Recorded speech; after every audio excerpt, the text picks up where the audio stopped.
नमस्कार, अपने सबके मिथिला संस्कार पर स्वागत करै छी। आ जितवाहन के छला, किनकर पुत्र छलखिन ओ, किया व्रत केलक लोक, ताहि लऽ कऽ सबसँ पहिले जितवाहन के कथा होइया। जितवाहन के छला, कथिला हुनकर व्रत लोक केलकनि से सुनू। पहिले जितवाहन के छला, कहाँ से छलनि, हुनकर कथा अपने सबके सुनबै छी, से अपने सब सुनू। एकटा देश में एकटा राजा छला, हुनका राजा छलखिन। राजा के राज्य में हुनका बेटी के विवाह छलनि। ओ हुनका रौद नहीं उगै छलनि। 7 दिन 7 राति भऽ गेल छलनि रौद उगला, रौद नहीं उगै छलनि। लोक सब त्राहि माम में छल। राजा की केलखिन, बेटी के विवाह छलनि हुनका। राजा की केलखिन, सबके दऽ देलखिन कूटऽ पीसला, धान चाउर सबटा सुखा कऽ कूटऽ पीस कऽ लावला। नहीं देबै कूट पीस कऽ तऽ खाल खींच कऽ सबके भूसा भरि देबो। आब सब त्राहि माम में छलखिन। बाप रे बाप, ई रौद उगबे नहीं करै छै, हमसब कहाँ सुखा कऽ कूट पीस कऽ देबै, कतऽसँ देबै, बड़ चिंता में छला। ओही देश में एकटा स्त्री छलखिन, ओ बाल विधवा छलखिन। हुनका विवाह भेलनि, हुनका पतिसँ सुख नहीं भेलनि, मरि गेलखिन हुनकर पति। ओ बाल विधवा छलखिन, बड़ी सती छलखिन। ओ सूर्य भगवान के कहलखिन, हे सूर्य भगवान, जखन अहाँ रौद उगा देब तहाँ हमरा लग में आयब। की केलखिन सूर्य भगवान, प्रातः काल रौद उगा देलखिन, सबके कुटा पिसा कऽ सुखा गेल। सबटा कुटा कुटि पीस कऽ सबटा राजा के देलथि। ई जे रहथिन सती सेहो दऽ एलथि। आब हिनका बुझा गेल जे सूर्य भगवान राति में तऽ जरूर एथिन। सबटा घर में अपना दीप जरा देलथि। दीप जरा कऽ सब ओछाइन बिछाइन सबटा कऽ लेलथि। अपने जाकऽ भुसुल्ला में नुका रहलथि ओ सती। जहन सूर्य भगवान एलखिन हँ, 12 बजे राति में चारू तरफ तकै छथिन, कतौ हुनका ओ सती नहीं भेटै छथिन। सब घर में तकै छथिन, सती सती कहै छथिन। कतौ जहन ओ सती नहीं भेटलखिन हँ, देखलखिन कि जे कहीं कतौ नहीं छथिन, भुसुल्ला में नुकायल रहथिन। गेलखिन, हुनकर एते कामदेव जोर रहनि, दुआरि पर जाकऽ पेशाब कऽ देलखिन। भोर भऽ गेलै, सूर्य भगवान चलि गेलखिन। जहन भोर भेलनि, प्रात भेलनि तऽ गेलखिन सती, एलखिन घर में, एलखिन प्रात देखै छथिन एहिठाम हुनका दुआरि पर एकदम गेनहारी के साग उपजल। हुनका होइन काल्हि खायब से हम आइये खा लिअ, काल्हि खायब से आइये खा लिअ। की केलखिन ओ गेनहारी, एतेक मोन व्याकुल, भगवान के कृपा रहनि, एतेक मोन व्याकुल भेलनि। ओ गेनहारी के साग तोड़ि लेलखिन, बिना धोइने राइन लेलखिन, राइन कऽ खा लेलखिन। जहिना खेलखिन तहिना हुनका पेट में गर्भ भऽ गेलनि। तऽ आब हुनका पेट में गर्भ भऽ गेलनि। आब 1 महीना के लगन तऽ 2 महीना के, 2 महीना के तऽ 3 महीना के, 3 महीना के, 4 महीना के। लोक सब काना फूसी करऽ लगलनि। बाप रे बाप, सती छलखिन हँ, हिनका से लोग डराइ छल। बाल विधवा छलखिन, हिनका पेट में बच्चा कहाँ से चलि आयल, ओ तऽ सूर्य भगवान के गर्भ रहि गेलनि। गर्भ भेलनि, रहऽ लगलखिन। 9 महीना बीतलनि, हुनका गर्भसँ पुत्र जन्म लेलखिन। पुत्र जहन कनिक दिन के भेलखिन, पालन पोषण करऽ लगलखिन। पुत्र जहन भेलखिन 5 साल के, तऽ पुत्र के की करथिन, सब जान टाल डंटा खेलला तऽ ओहो जाथिन टाल डंटा खेलऽ। तऽ बच्चा सब कहथिन कि 1 डंटा मारै छी तऽ बाबा के दुआर, ओहो कहथिन 1 डंटा मारै छी तऽ बाबा के दुआर। तऽ हुनका कहनि सती के बेटा की सब तखन नाम नहीं पड़ल रहनि हुनकर, जे केकरा कहै छी 1 डंटा मारै छी तऽ बाबा के दुआर, तोरा बाबा छेबे ने, दोसर के जन्मल छै, केकर जन्मल छै नहीं जन्मल छै से तोरा बाप कतऽ से एतौ, से तोरा बाप नहीं छौ, बिना बाप के तू बेटा छै। एक दिन कहलखिन, 2 दिन कहलखिन, तेसर दिन जितवाहन गेलखिन, कहला माँ के, माँ हमरा लोग सब एना एना कहैया से हमर पिता कतऽ छथि से बताओ। पितो के बहुत जरूरी छै, बच्चा के संतान के जिंदगी में बाप के जरूरी बहुत छै। बिना बाप के जरूरी से संतानों के जरूरत पूरा नहीं होइ छै। कहलखिन हमर पिता के नाम की अइ। कहलखिन अहाँ के पिता तऽ सबसँ बड़का छथि। के छथि हमर पिता, तऽ सूर्य भगवान। कतऽ हमरा ओ भेटता। कहलखिन चलि जाओ ब्रह्म स्थान लग, 12 जहन बाजत तऽ देखऽ परछाई में जे आगा के घोड़ा छोड़ि देबनि, पाछा के घोड़ा छोड़ि देबनि, बीच के घोड़ा जे रहतनि हुनका पकड़ि लेब। कहलखिन ठीक छनि। ओ बुद्धिमान रहथिन, सूर्य के पुत्र रहथिन। गेलखिन ब्रह्म स्थान में, 12 बजैत रहनि दिन।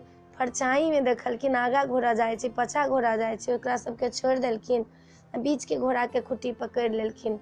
कहलखिन अहाँ के छी बाजू। तऽ कहलखिन हम सती के पुत्र छी, बताउ हमर पिता के छथि। कहलखिन हमही अहाँ के पिता छी सूर्य। अहाँ के पिता सन के केकर पिता हेतै, हम ही अहाँ के पिताजी सूर्य नाम छै तमर से हमर की नाम ये बता। ओ बच्चा कहलखिन हमर की नाम ये। कहलखिन अहाँके आइ से नाम पड़ि गेल जितवाहन, अहाँ अब घर नहीं जाओ। अहाँके अष्टमी के दिन अहाँके लोग व्रत करता, आसिन के महीना अष्टमी कृष्ण पक्ष के अष्टमी के अहाँके व्रत करता। अहाँ ओहि दिन जाओ, आब सबके अहाँ भला करबनि। अहाँ ई व्रत करता हुनकर भला करबे, हुनकर पुत्र चिरायु रहत, हुनकर धन्य धान रहत, हुनकर स्वामी के किछु नहीं हैत। आइ अहाँके नाम जितवाहन पड़ि गेल। अहाँ अपना माय लग अब नहीं जाओ, अहाँ संसार के कल्याण में लागि जाओ। कहलखिन ठीक छै। एक ठमन गेलखिन, आब जितवाहन संसार के कल्याण में चलि गेलखिन। एक ठमन जे गेलखिन तऽ देखथिन साँप के जे चंचूर नाम के साँप छनि, हुनकर माय बड कानै छथिन। कहै छथिन कि सुनलखिन कान में आवाज गेलनि। कहलखिन अहाँ कथला कानै छी।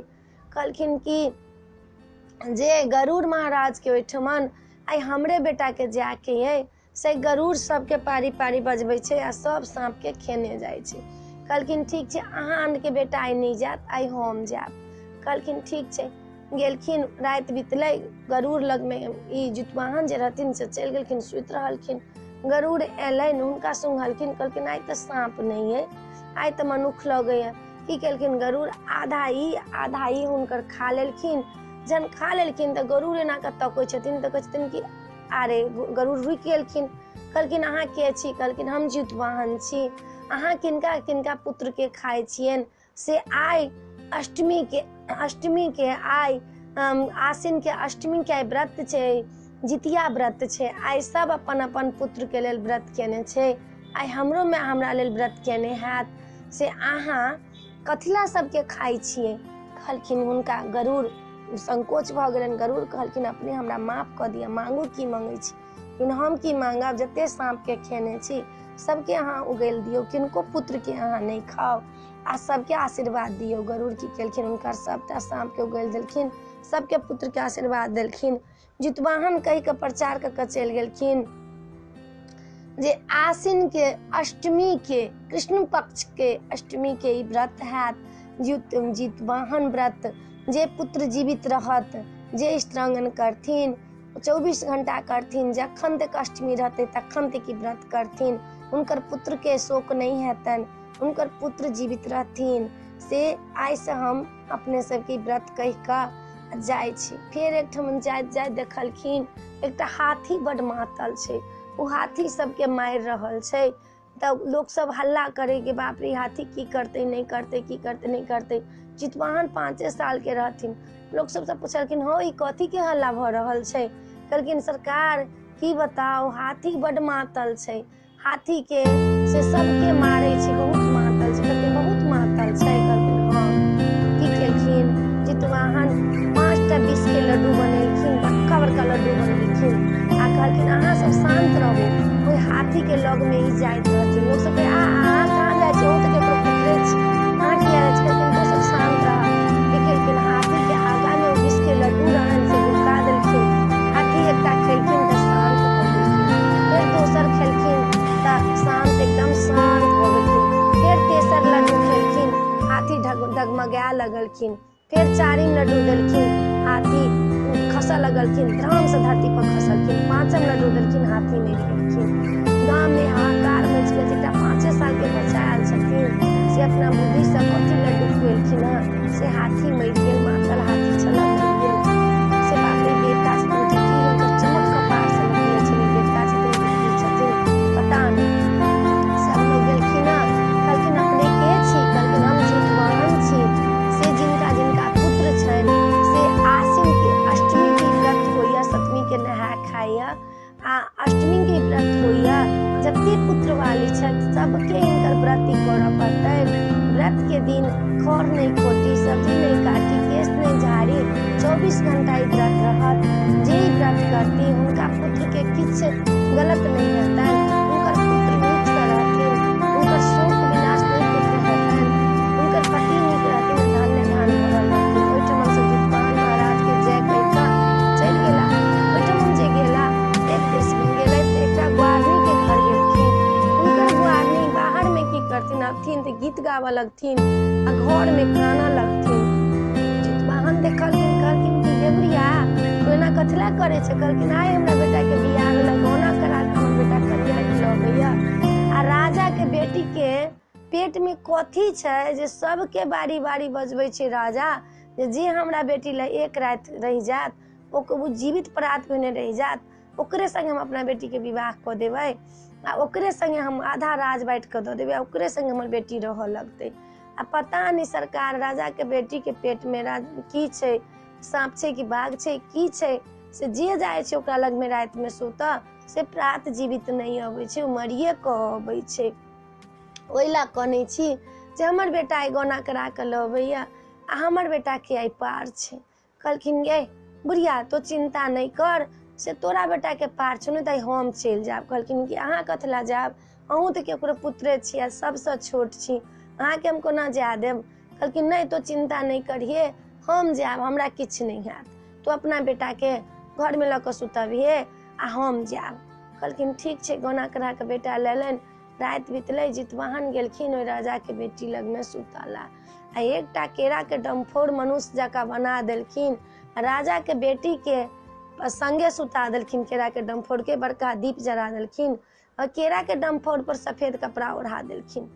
उनका पेट में बड़का गहुमन सांप रहन नाक द के हनहना के बिखधर निकललखिन आ केरा के डमफोर में ना के कर मारलखिन जे मनुष्य सुतल छे केरा के डमफोर में ना के कर मारलखिन दांत उनकर ओझरा गेलन गहुमन के।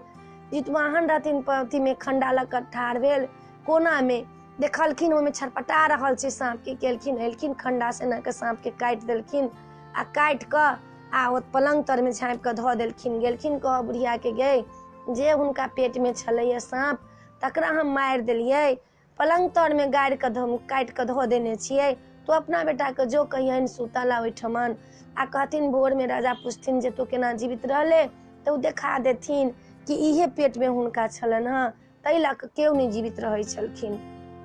कहलखिन ठीक छे अपना बेटा के पठा देलखिन ओइठमन आ बुढ़िया के कह के गेलखिन जे आसिन के अष्टमी के ई व्रत है तो जितवाहन व्रत कृष्ण पक्ष में ई व्रत जे करथिन उनकर पुत्र चिरायु रहतन उनकर पुत्र जीवित रहतन उनकर पति के किछ नहीं हेतन से ई व्रत सबके कह दियहिन सब गोटा ई दुनिया में व्रत करथिन हमर नाम जितवाहन है हमर व्रत जे करथिन उनका सदा फल हेतन उनकर पुत्र के केओ नहीं क्षति करतन उनका पुत्र के केओ नहीं खंडित करतन शोक मुक्त रहथिन उनकर पुत्र स्त्रांगन के व्रत ये कह के जितवाहन ओठवन से चल गेलखिन। बुढ़िया अपना बेटा के भेज देलखिन। जहन भोर भेलै रानी के नौकरनी जे रहथिन से गेट खटखटावला एलखिन त गेट की गुनुर के आवाज अबैन राजा के गेलखिन कह के हे राजा से आय लगैया से जीवित ओठमन क्यों मरल नहीं है ग्वार के बेटा से जीवित है। हाहाकार मचल गेट खोलबेलक देखलक जीवित। कहलखिन हमरा एतेक लोग के आयल सब मर गेल तो केना जीवित छे की एकरा पेट में की छलै जे तो जीवित छे। वो कहलखिन ठीक छे सब गोटा आओ पलंग तर में कठौत हटा के देखा देलखिन जे ई गहुमन एकदम बिखधर मोटाल छलै इनका पेट में। ई एलखिन हाँ जना जना जितवाहन केने रहथिन केरा के डमफोर द के एना के लिए उ दांत में हुनका फंस गेलन हाँ त मार के ध देलियन है खंडा काट के ध देलियन है सैह छलन इनका पेट में। राजा एकदम खुशी भेलखिन उनका ग्वार के बेटा के संग अपना बेटी के विवाह क देलखिन आधा राज बांट के द देलखिन। कखन ककरा पर भगवान रिझै छथि से केओ नहीं जानै छनि आ कखन ककरा पर भगवान जहन बिगाड़ै छथिन तखनो केओ अथी मनुख नहीं सम्हारि सकैया। भगवान रिझै छथिन त केओ नहीं हुनका रोकि सकैया। भगवान रिझै छथिन त देव लगै छथिन छप्पर फाड़ि क। भगवान जखन बिगाड़ऽ लगै छथिन मनुख के हाथ के किछ नहीं है। ई जितवाहन के छला किनकर पुत्र छलन कोना भेलखिन अवतार हिनकर तिनकर कथा छला। जितिया में सबसे पहले यह कथा होइया तकर बाद मरुआ माछ के कथा होइया तकर बाद में चिलो सियारो के कथा होइया आ तहन से पारन के कथा होइया 4टा कथा होइया। अपने सबके वीडियो नीक लागल हैत ई कथा पसंद पड़त त हमरा सब्सक्राइब जरूर करब आ हमरा कहब जरूर जय मिथिला जय भोला बाबा।